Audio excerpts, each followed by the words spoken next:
The hall no longer sounded like a place meant for celebration. The music had stopped. The laughter had died. What remained was something far sharper, whispers, low, ruthless, unforgiving. "Did you see the children? They look exactly like him. How could he not know? That woman, she came with triplets." Phones were still raised, capturing the aftermath, recording the scandal, spreading it beyond the walls of the grand hall in seconds. What was meant to be a powerful union had collapsed into humiliation. And in the middle of it all, he stood there, still, silent, unmoving, as if the world had continued without him.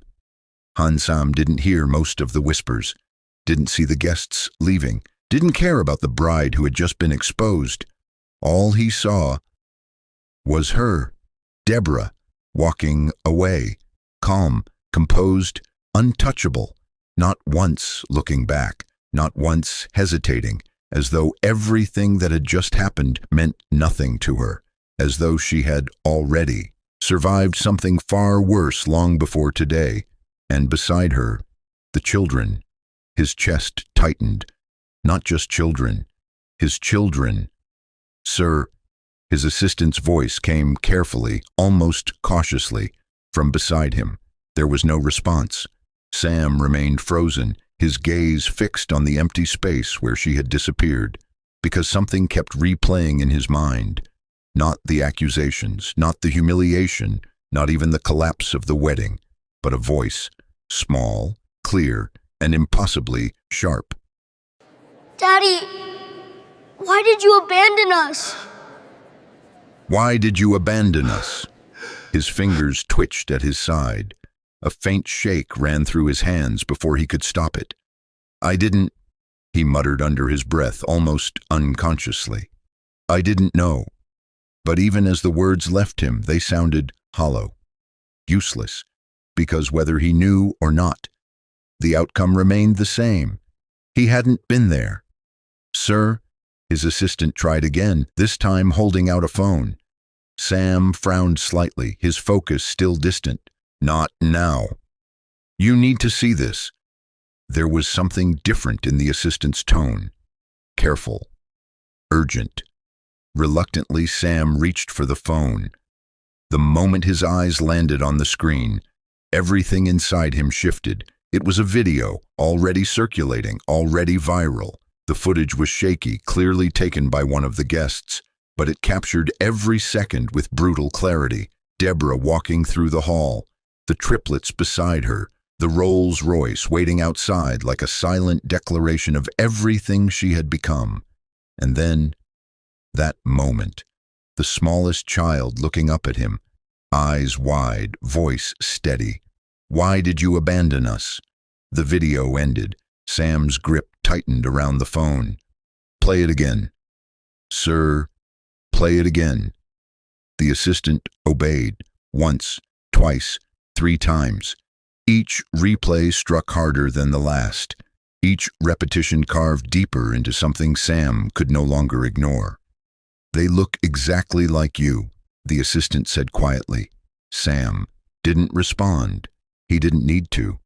The resemblance was undeniable, the shape of their faces, their eyes, even the way the boy stood slightly ahead of the others, protective, guarded, like him. "Find her." The command came out cold, immediate, no hesitation. The assistant paused, only for a second, but it was enough. Sam's gaze snapped toward him. "You heard me." "I did, sir. It's just—" The assistant exhaled slowly. "It may not be as simple as you think." A faint, humorless smile touched Sam's lips. "There is nothing in this city I cannot find." Another pause. Then, "She's not who she used to be." Something in that statement shifted the air. Sam's expression hardened. "Explain." "She owns multiple companies now, real estate, investments, international partnerships." The assistant swallowed carefully. "The Rolls-Royce you saw, that's only a fraction of it." Silence followed, heavy, unsettling. For a moment Sam simply stared at him. The woman I left with nothing, he said slowly, almost to himself, is now more powerful than most of the people in that room. The assistant didn't respond. He didn't need to. Sam's jaw tightened. The image of Deborah began to shift in his mind. Not the woman he remembered, soft, patient, waiting, but the woman he had just seen, walking away without hesitation, without emotion, without him. She didn't even look back, he murmured. She didn't, the assistant confirmed. That realization settled heavily. More than the scandal, more than the whispers, because once, Deborah had waited for him. Now, she walked away like he had never mattered. Where is she? Sam asked. I've started tracking her movements, the assistant replied. But sir, Sam's eyes lifted. What? You should prepare yourself. For what? The assistant held his gaze, steady, unflinching.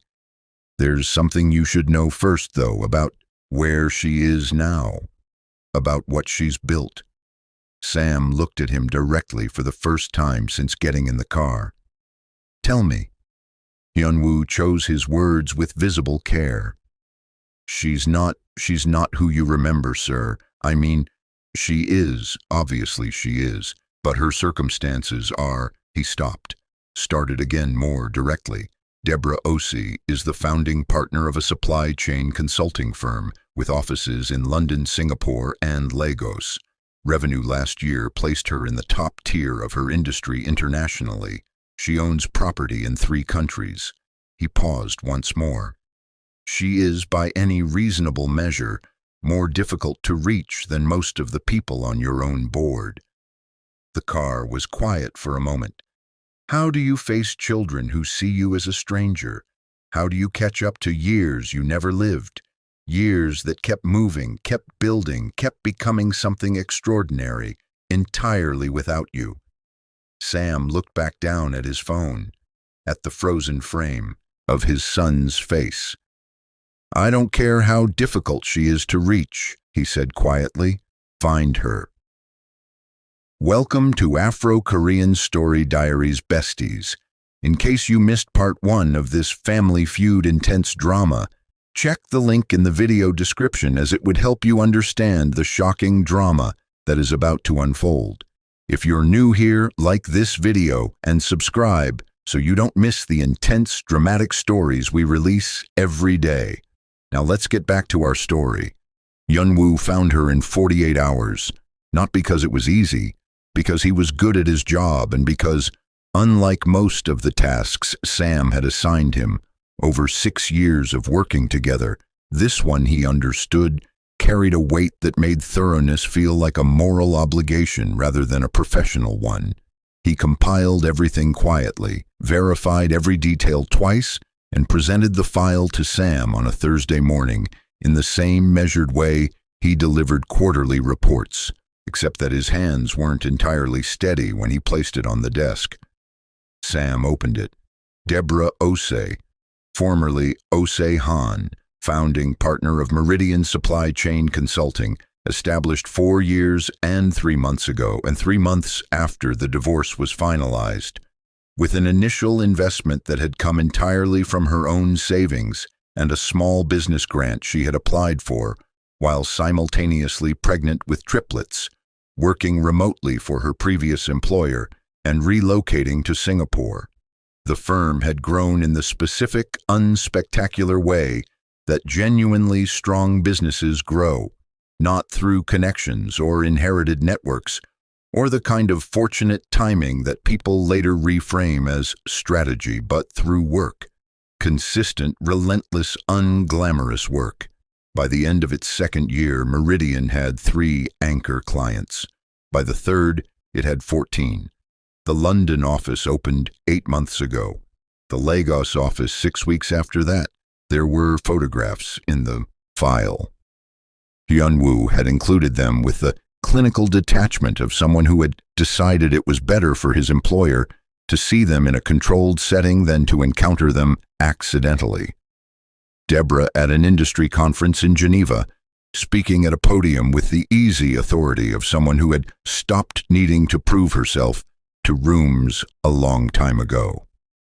Deborah outside the Singapore office, laughing at something with two colleagues, her head tilted back slightly, completely unguarded.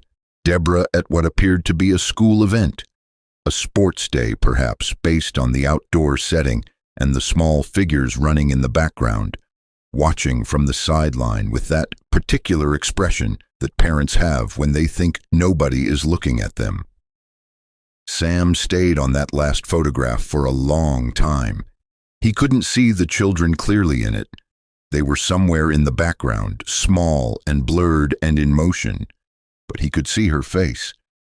And what was on her face in that unguarded moment, the uncomplicated, complete, entirely unperformed happiness of a woman watching her children do something ordinary, was somehow more painful to look at than any of the other evidence of her success, because he had not put that happiness there, and he had not been standing beside her when it arrived. He closed the file. "Where is she now?" he asked. "Busan," Hyun-woo said. "She flew in 2 days ago. The children are with her. She's staying at the Hanam-dong residence. She apparently purchased it 18 months ago. It's registered under the company name." Sam stood up before Hyun-woo finished the sentence. "Sir," Hyun-woo began, "I'm going. I'd strongly recommend calling ahead, or having a lawyer make contact first, or—" But Sam was already reaching for his jacket, and Hyun-woo had worked for him long enough to know the difference between the times his counsel was being considered and the times it was simply being heard. This was the second kind. The Hanam-dong residence was not what Sam had been unconsciously imagining during the drive over, and he was honest enough with himself, in the privacy of the car, to acknowledge that he had been imagining something smaller, not out of malice, out of the specific human failure of people who leave others, the tendency to freeze the abandoned person in the state they were in at the moment of leaving, as though life only moves forward for the people who choose to walk away from it. The house was behind a private gate on a quiet street, lined with mature trees that the late afternoon light was coming through at an angle that made everything look slightly cinematic. The gate was closed. There was an intercom panel on the left pillar and a security camera positioned above it with the precise angle of something installed by someone who understood security rather than someone who simply wanted the appearance of it. Sam pressed the intercom. A voice answered, almost immediately. Male, unhurried. "Yes? My name is Han Sam. I need to speak with Deborah Osei." A pause, not a long one, but deliberate. "Is she expecting you?" "No." Another pause, longer this time. "Do you have an appointment?" 4 words, simple, functional, professionally neutral 4 words. The kind said into intercoms 100 times a day at offices and residences across the city. And yet those 4 words hit Sam with a force that was entirely disproportionate to their simplicity, because of what they meant, what they confirmed, what they made undeniable. He was standing outside a gate that had no reason to open for him. He was a stranger at a door that had been built, at least in part, because of what he had done. The most powerful CEO in Korean tech, named by 3 consecutive magazines as one of the most influential businessmen in Asia, was standing on a pavement being asked if he had an appointment by a security intercom. "No," he said again. "I don't have an appointment. I'm sorry, sir. Ms. Osei is unavailable to unscheduled visitors." "I'm not a visitor, He stopped himself, finished the sentence internally.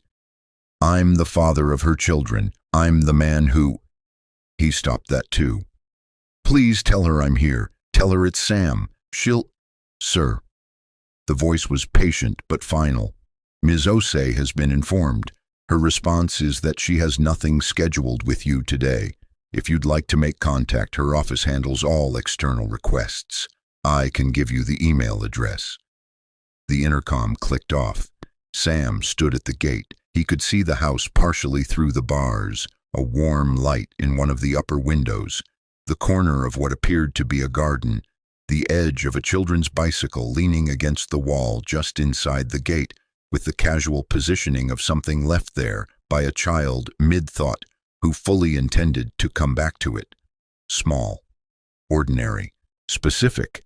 A bicycle that belonged to one of his children, left just inside a gate he could not open. When did he lose the right to walk into her life? Was this punishment or simply the truth finally catching up with him in the most precise way possible? He stood there for 11 more minutes. Then he got back in the car. He didn't speak on the drive back. Hyunwoo, to his considerable credit, didn't attempt conversation either. He sat in the front and looked forward and gave his employer the silence that the situation required. It was only when they were pulling back into the underground garage of Sam's building that he spoke quietly, without turning around.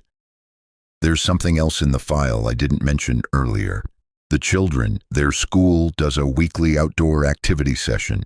Friday afternoons, Bukhansan Foothills. It's not private, it's a group program, open setting. Sam looked at the back of his head. I'm not telling you to go, Hyunwoo said carefully. I'm telling you the information exists. He got out of the car and went inside. Sam sat in the garage for 4 more minutes before following him. Friday was 2 days away. 2 days in which every hour had the specific, excruciating quality of time experienced by someone who is waiting for something they cannot control, cannot accelerate, and cannot stop thinking about.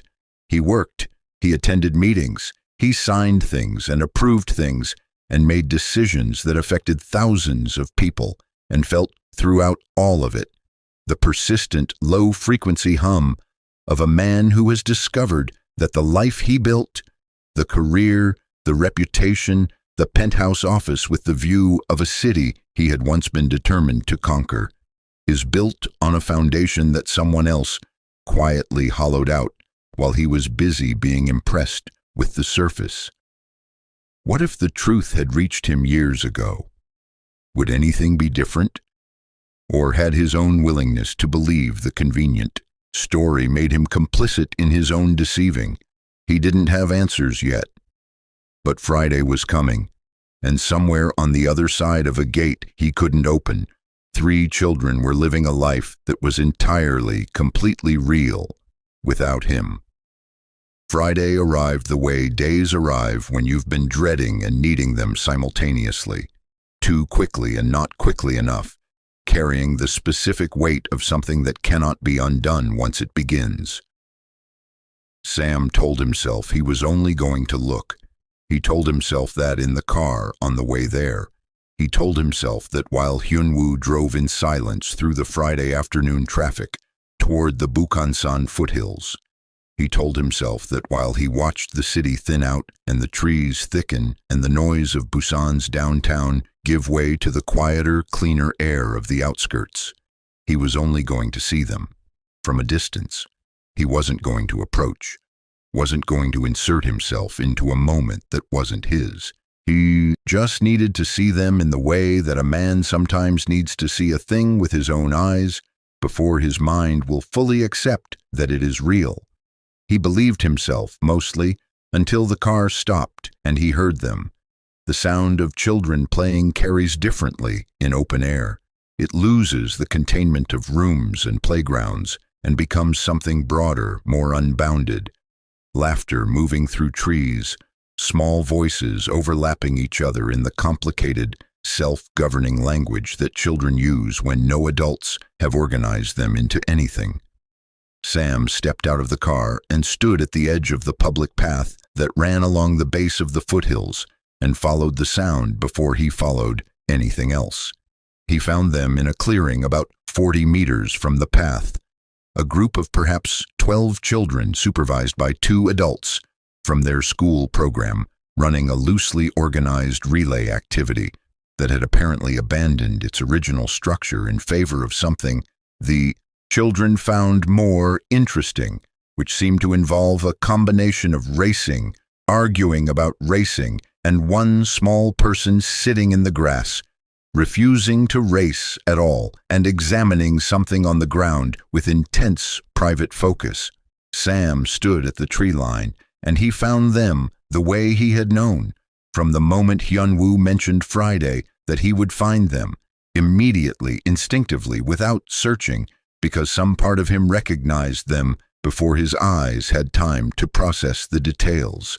The oldest boy was in the middle of the relay. He was fast, genuinely fast, with the kind of natural athletic ease that looks effortless from a distance and is anything but. And he was currently engaged in a dispute with another child about whether his foot had crossed the line before or after the signal. He was arguing his position with the calm, structured certainty of someone who had decided he was right, and was now simply waiting for the rest of the world to catch up. He was using full sentences. He was making eye contact. He was, Sam realized with a start that moved through him like cold water, negotiating. At 5 years old, the girl, the quiet one, was standing slightly apart from the main group. Not excluded, not unhappy, simply positioned where she could see everything at once, which seemed to be a deliberate preference rather than a circumstance. She was watching the relay with the same attentive stillness that Sam had noticed at the wedding.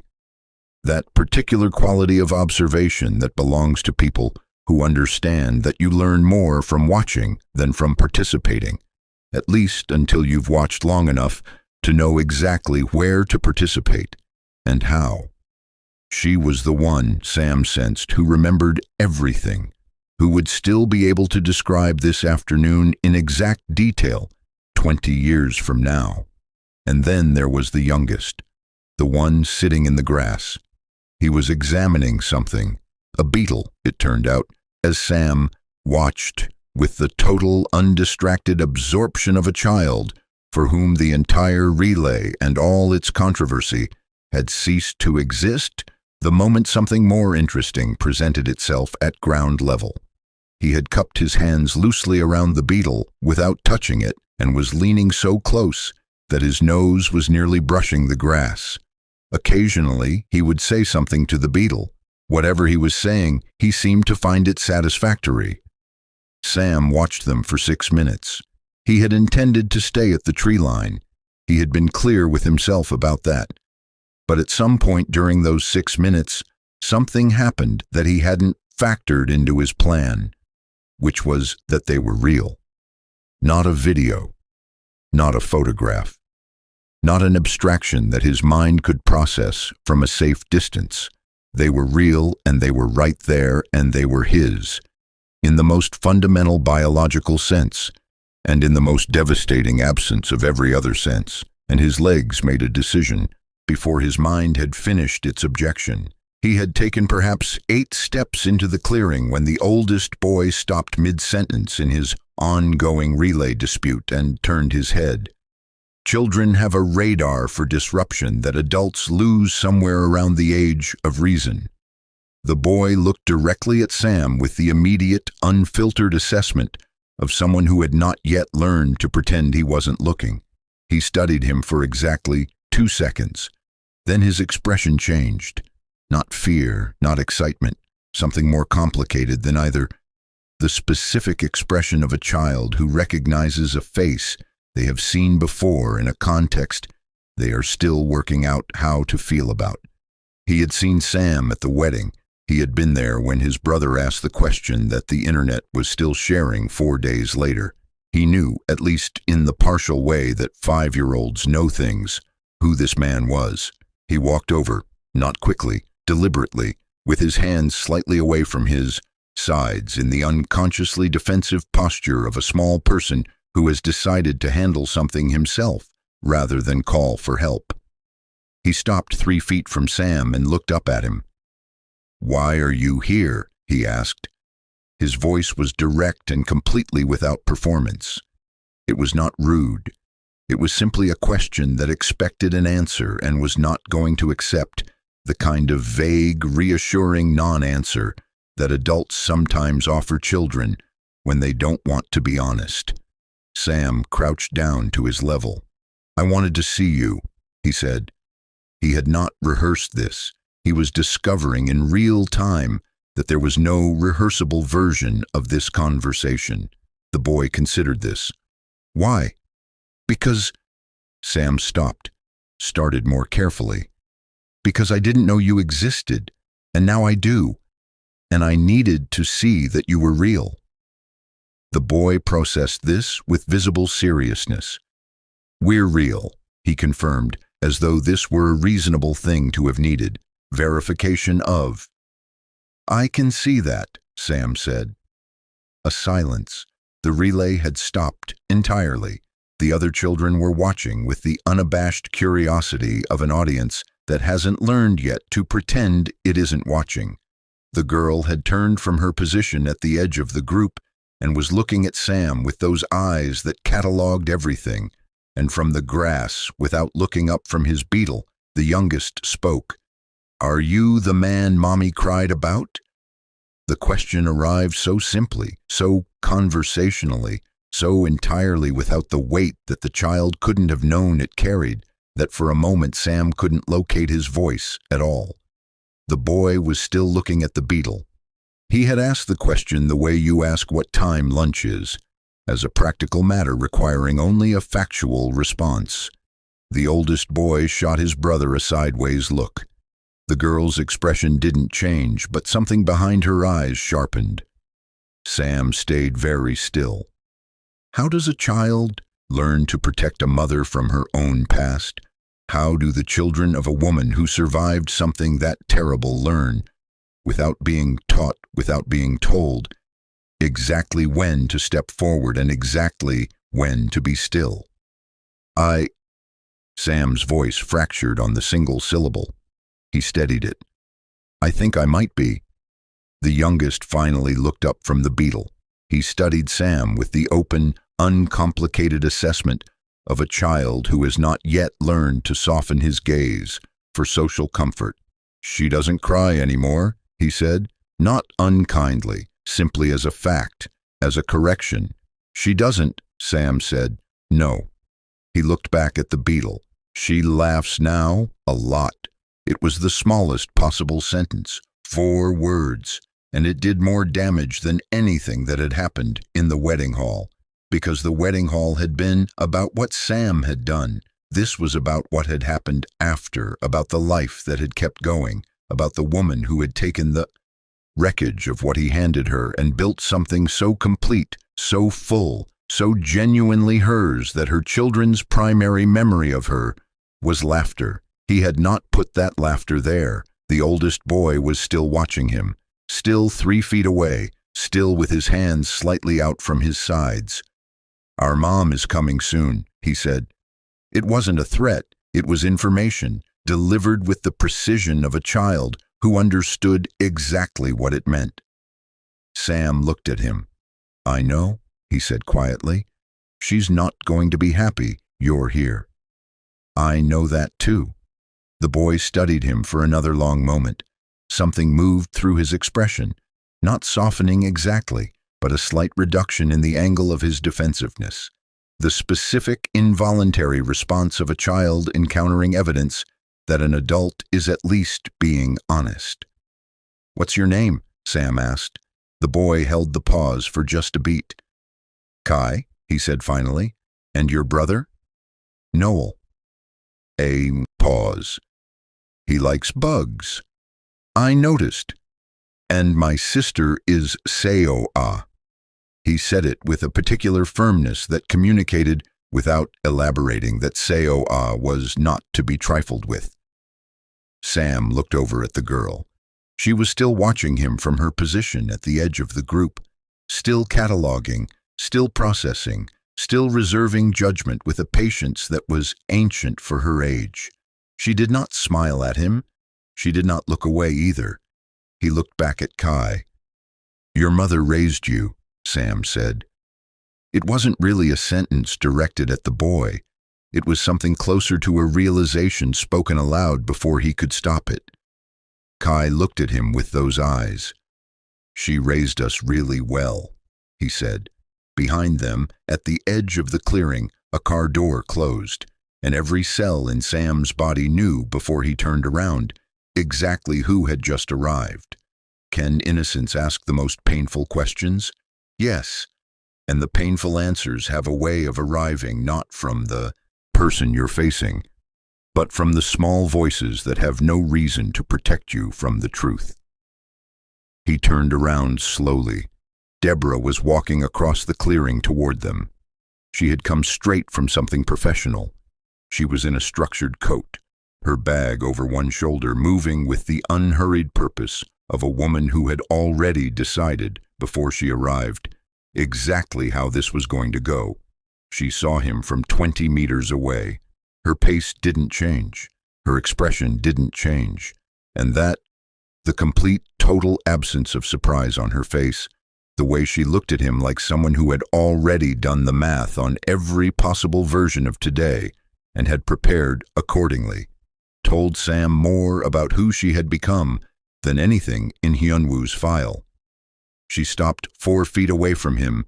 She looked at her children first, not at him. At them. A quick, complete scan that checked for distress and found none. Then she looked at Kai, who gave her a small nod that communicated in the compressed private language of a mother and her firstborn that everything was okay. Then she looked at Sam. "You should not be here," she said. Her voice was quiet, even, and absolutely final. Sam had prepared for this moment in the way that people prepare for things they know will be difficult, by rehearsing versions of it in his head until the rehearsed version felt manageable. He had imagined what he would say, had constructed sentences that were honest without being pathetic, direct without being demanding. He had, in the 48 hours between the gate intercom and this clearing, assembled what he believed was a reasonable opening. It dissolved completely the moment she looked at him. Not because she was angry. Anger would have been easier. Anger gives the other person something to respond to, something to match or deflect or absorb.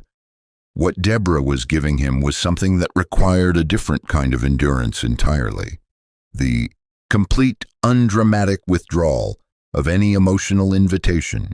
She was looking at him the way you look at a situation you have already assessed and filed. Not with hatred, not with residual pain, with the specific, measured composure of a woman who had finished grieving something a long time ago and was now simply managing its occasional reappearance in her life. That composure cost him more than any argument could have. "Deborah," he started. "You don't get to say my name like that," she said. It wasn't loud. It didn't need to be. The words had the quality of something very solid, placed very precisely.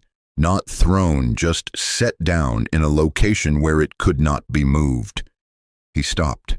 She looked at the school supervisors who had been attempting the difficult social task of pretending not to witness what was clearly unmissable, and gave them a small nod that released them from the performance. Then she looked at Kai. "Take your brother and sister to the bench by the water station. I'll join you in 5 minutes. Kai looked at Sam once more. That same brief, complete assessment. Then he turned without argument, collected Noel from the grass. Beetle apparently released or possibly pocketed, it was difficult to tell, and walked with Seo-ah toward the bench with the calm efficiency of a child who had been trusted with responsibility enough times to take it seriously. Seo-ah glanced back once before she sat down. Just once. Those quiet, cataloging eyes finding Sam's face for a single second before returning forward. He felt it for longer than a second.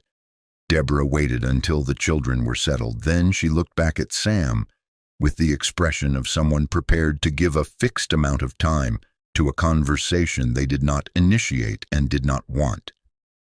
"Talk," she said. "You have a few minutes." Sam exhaled. "I needed to see them. I know I shouldn't have come here. I know I didn't have the right, but I watched that video, and He stopped.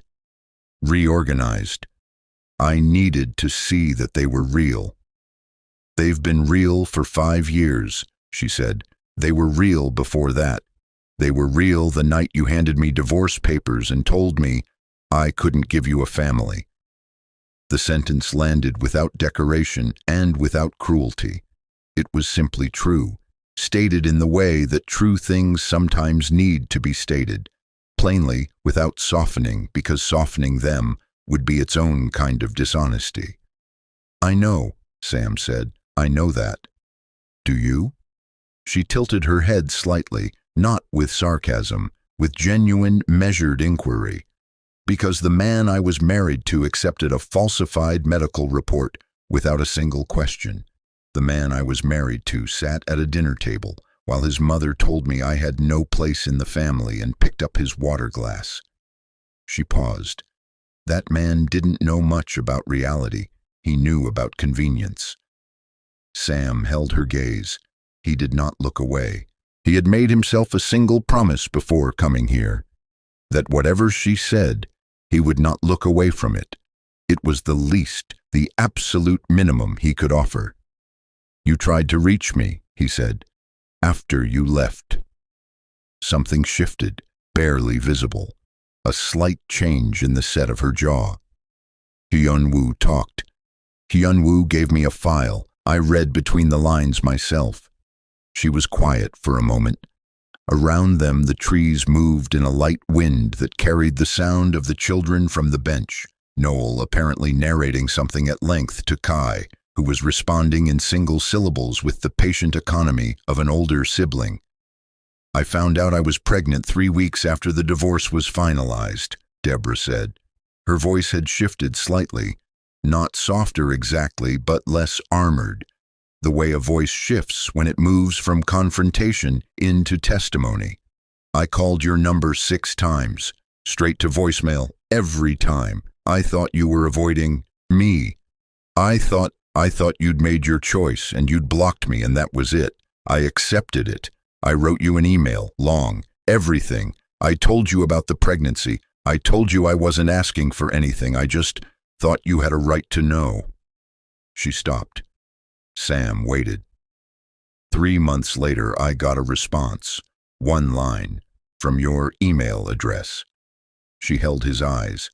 It said, please do not contact this address again. All further communication will be forwarded to my legal team. The clearing was very quiet. I never wrote that, Sam said. His voice was low and completely certain. I know that now, she said. I didn't know it then. The realization had been building in Sam since the wedding hall, assembling itself from pieces he had been finding and setting aside for days, each one individually explainable, collectively undeniable. Soo-yeon had controlled his calendar. Soo-yeon had managed his primary email during the months following. The divorce, when he could see it now with the horrible clarity of retrospect, deliberately overwhelmed. New company acquisition, 3 simultaneous product launches, a board restructuring that had required his total attention for months. He had been buried in work that, he understood now, may have been strategically multiplied. He had handed her the access. He had handed her the access because he trusted her, because she was always there, always efficient, always the person who made the chaos manageable. He had been grateful for it. He had, at certain low moments during that period, told himself that she was the only one who truly understood the demands of his life. She had understood them perfectly. She had used every single one. Every message I sent, Deborah said quietly, was blocked. She didn't say it for impact.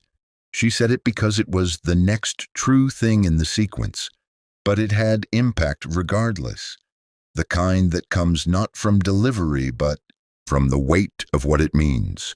5 years, 3 children, an entire life built in the space that his absence, an absence that was engineered, manufactured, constructed by someone who needed him not to know, had created. She blocked you, he said. not a question. "Your fiancé." She said the word with the same tone she might use for any other title: CEO, director, architect, precise and utterly stripped of anything additional. She intercepted the calls, responded to the emails from your account, made sure that every time I reached out, I received a response that felt like you, cold, legal, final, something I would believe, coming from the man who had just divorced me without a single question. Sam pressed his hand over his mouth and stood like that for a moment. What if everything he believed had been carefully constructed? What if the version of events he had been living inside, the narrative he had accepted as fact, as his own memory of his own life, had been edited by someone with access and motive and the patience to be thorough? What if his success, his certainty, his entire forward momentum since the divorce had been built on a foundation that someone else had poured? A sound from the direction of the bench, Noel's voice rising briefly in the way children's voices rise when something delights them, then settling back into the ambient murmur of three small people existing in the world together. Sam looked toward them. He couldn't help it. Kai was pointing at something in the middle distance, a bird possibly, or a shape in the clouds, and Noel was following the direction of his finger with his whole body tilted forward, and Seoa was watching both of them with a small private smile that she appeared unaware she was producing. He watched them for just a few seconds, then he looked back at Deborah.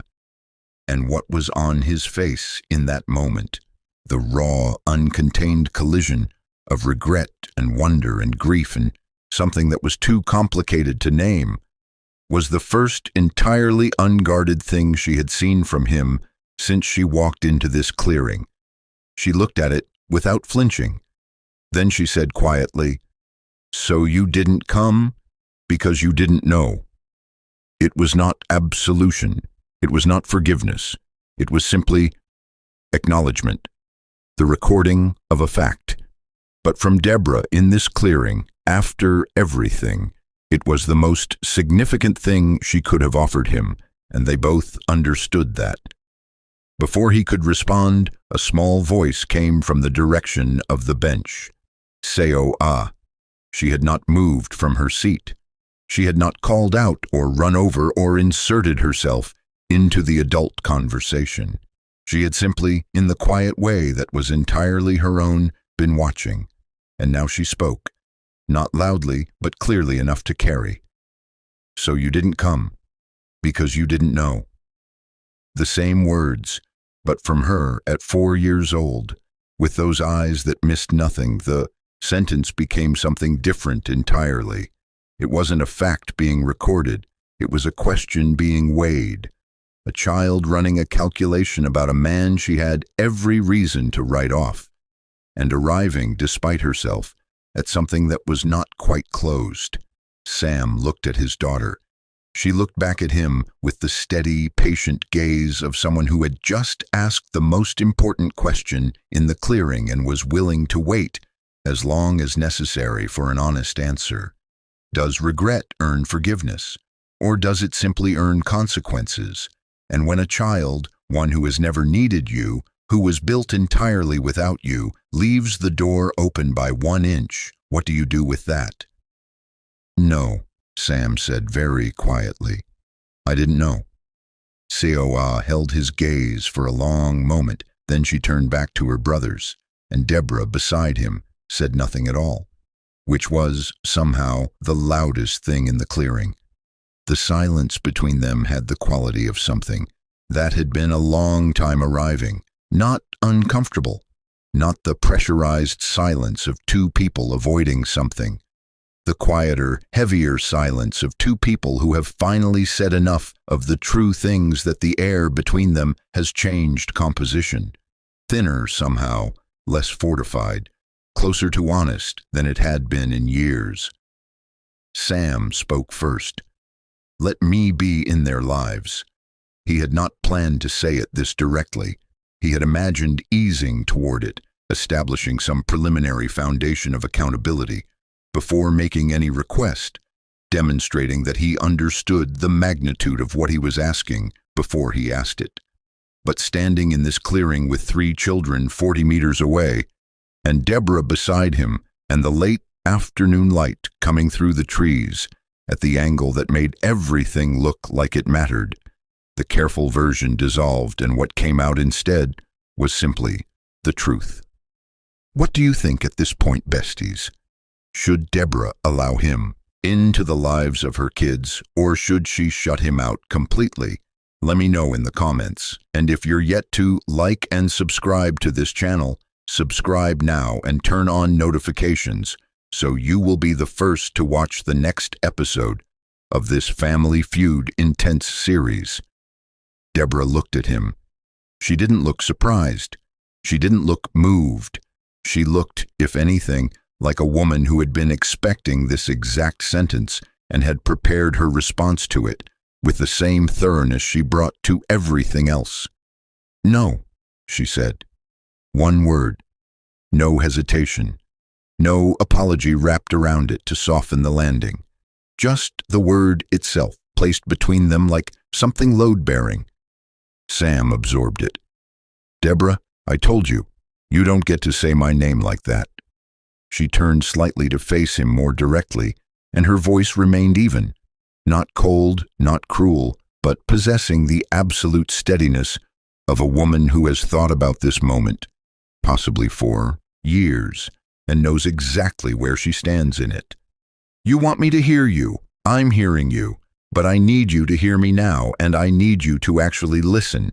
Not the way you listened when your mother spoke over me at dinner and you reached for your water glass. Really listen." He said nothing. She took that as the answer it was. "I left your house with 1 bag, she said. "1 bag, Sam. After 5 years of paying bills you didn't know were late. After 3 years of rebuilding a company that now has your name on buildings across this city. After sitting across from your mother while she told me I had no place at her table. I left with 1 bag and a pregnancy I didn't know about yet and a medical report I was already beginning to doubt." She paused.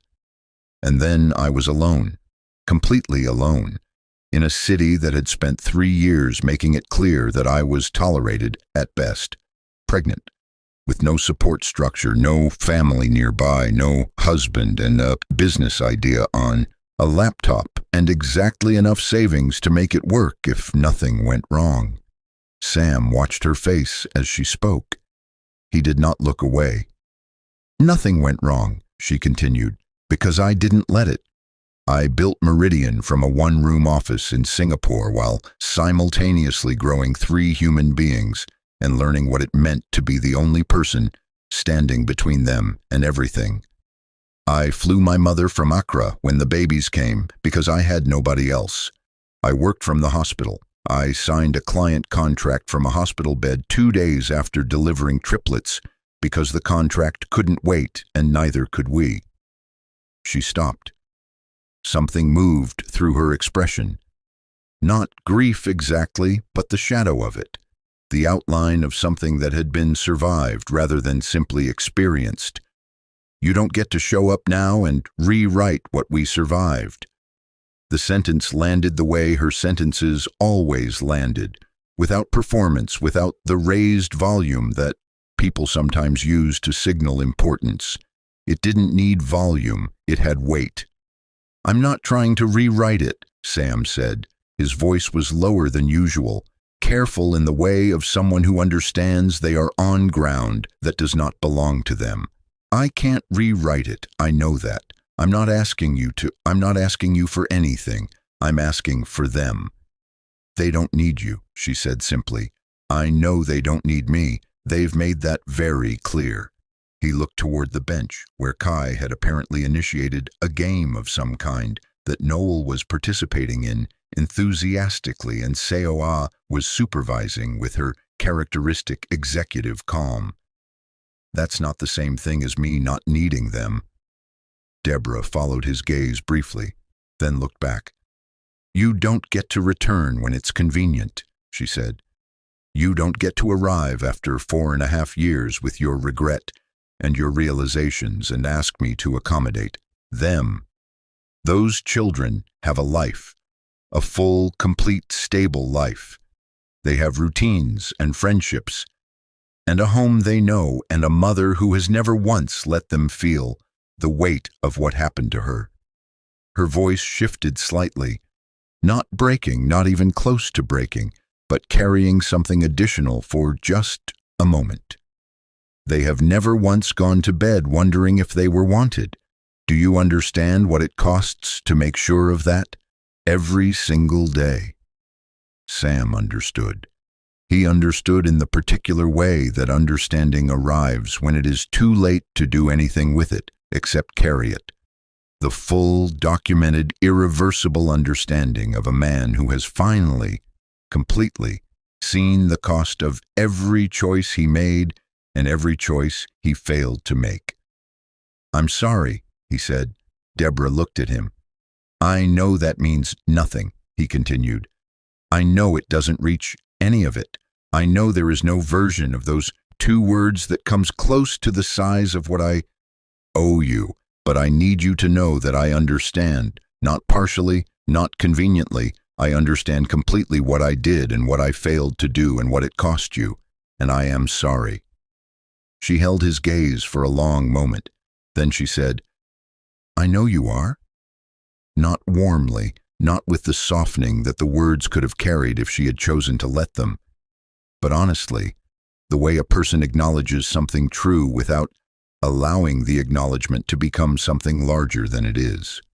She reached into her bag. She removed a single folded document and held it out to him. He took it carefully, the way you take something from someone who has every reason not to give you anything. He opened it. It was a flight itinerary. 3 names: Kai Ose, Noel Ose, Seoa Ose, departing Busan Incheon International. Destination: London Heathrow. Date: 11 days from today. One way. Sam looked up from the document. "We're leaving the country," Deborah said. The clearing was very still. "I built a life far away from everything that broke me, and I'm not bringing them back into it." She continued, "The London office is the center of the business now. The children have places at a school there.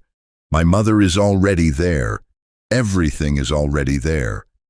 She looked at him without apology and without cruelty and with the complete, settled certainty of a woman who made this decision long before today and is simply now informing the relevant parties. This was always the plan. Today doesn't change it. Sam looked at the itinerary. 11 days. 11 days against 5 years. 11 days against a Rolls-Royce pulling away from a wedding hall, and a gate that wouldn't open, and a beetle being examined in a clearing, and a daughter who asked the right question with her father's eyes. "The children," he started. "Are mine," she said. Not harshly, just completely. They have been mine in every way that matters for every day of their lives. You can pursue legal channels if you choose to. That is your right, and I won't pretend otherwise. My lawyers are very good. But more importantly," she glanced toward the bench where Noel had apparently abandoned the game in favor of something he had found in the grass, reverting immediately and completely to ecological investigation. "More importantly, I will not put them through a legal process that makes them feel like a disputed asset. If you want to be in their lives, you earn it, slowly, through them, not through courts." From the bench, Noel's voice carried over to them. "Are we leaving forever?" He wasn't asking anyone specifically. He was asking the way children ask large questions, directed at the general air around him, available to whoever was willing to answer honestly. Deborah turned toward him, and for the first time since entering the clearing, the composure shifted, not collapsed, not cracked, but softened, specifically and only for him. "We're going somewhere wonderful," she said. "Remember the pictures of the big red buses? Noel looked up from the grass. London? London. His face moved through a rapid internal calculation. Can I bring my Beatles? We'll discuss the Beatles. He seemed to accept this as a reasonable diplomatic outcome and returned to his investigation. Sam watched the exchange with the expression of a man storing something carefully, something small and domestic and completely ordinary that he understood. In the way he was beginning to understand many things he had no claim to and no guarantee of ever witnessing again.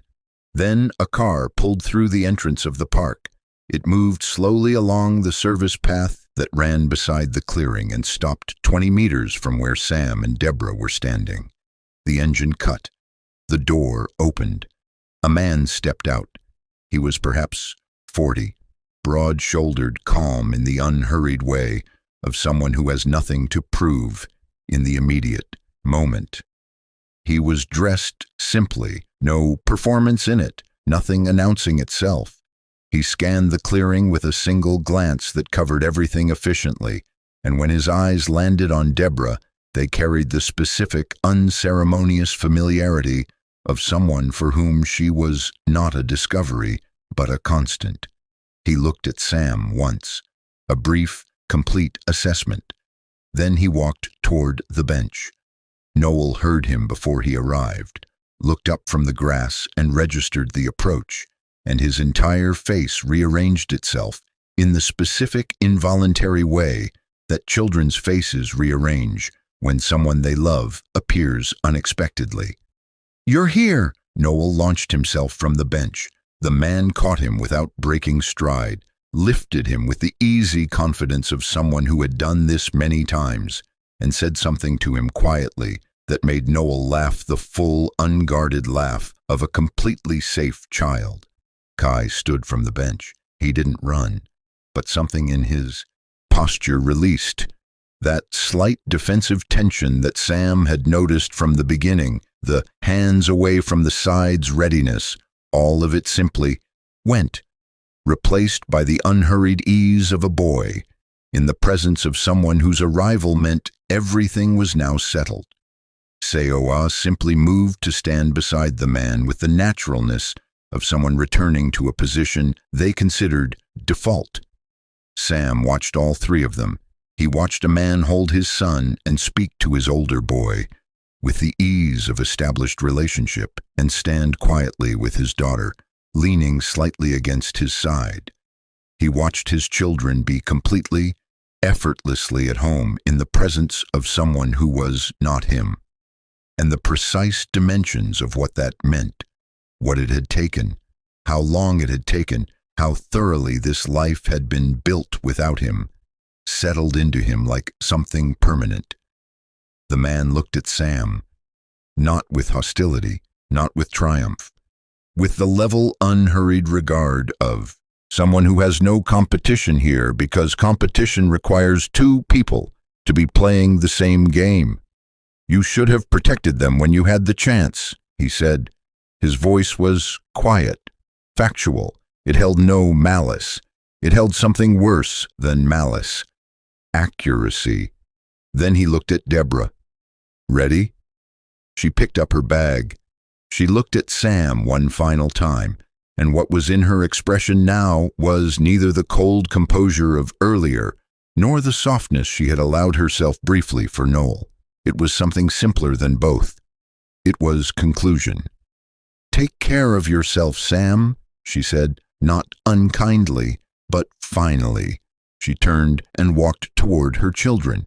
She said something to Kai that made him nod. She adjusted something on Noel's collar without breaking stride. She put her hand briefly on Seoa's shoulder, and the girl leaned into it for exactly 1 second before straightening again. That single second, the only visible evidence of a bond so thoroughly built it didn't need display. They walked together toward the car. Sam stood at the edge of the clearing. He held the flight itinerary in both hands. 11 days. One way, 3 names that had been his without his knowing for 4.5 years. Was he too late or just getting started? And if a door closes 11 days from now in an airport departure hall on the other side of the world, do you run toward it, or do you accept that some doors were closed the moment you chose not to walk through them the first time? He didn't have the answer yet. But this time, for the first time in a decade of making choices by looking away, he did not look away. He watched until the car was gone. Until the clearing was quiet and the trees were moving in the early evening wind and he was entirely alone in the space where his children had been playing an hour ago. Then he folded the itinerary. He put it in his inside jacket pocket close. And he took out his phone and called Hyunwoo. I need to know everything about the legal process for establishing paternity and parental rights across international jurisdictions, he said, tonight, and I need the name of the best family law attorney in Busan. He paused. And Hyunwoo, book me on the next available flight to London. Open return. One last thing, he paused for a while. Schedule a close-door meeting with my mother and ensure Soo-yeon remains in custody. Hyunwoo was quiet for exactly 1 second. Yes, sir, he said. Sam looked at the bench where his children had been sitting, the small impression in the grass where Noel had crouched over his beetle, the slight scuff marks from Kai's relay argument, the specific spot where Seo-ah had stood and asked the question that had broken something open in him that he suspected was never going to fully close again. He had 11 days, and for the first time since a wedding hall in Busan, had rearranged the entire architecture of his understanding. He knew exactly what he was fighting for. Will he win? Will the children learn to love and accept him as their father? Will he find a way back into Deborah's heart? There is only one way to find out. Like, share, subscribe, and hit that notification bell so you won't miss out on episode 3 of this family feud drama and betrayal stemming from Sam Han's lack of spine to put his family where they belong and stand with the lady who was with him when he had nothing. Subscribe and stay tuned.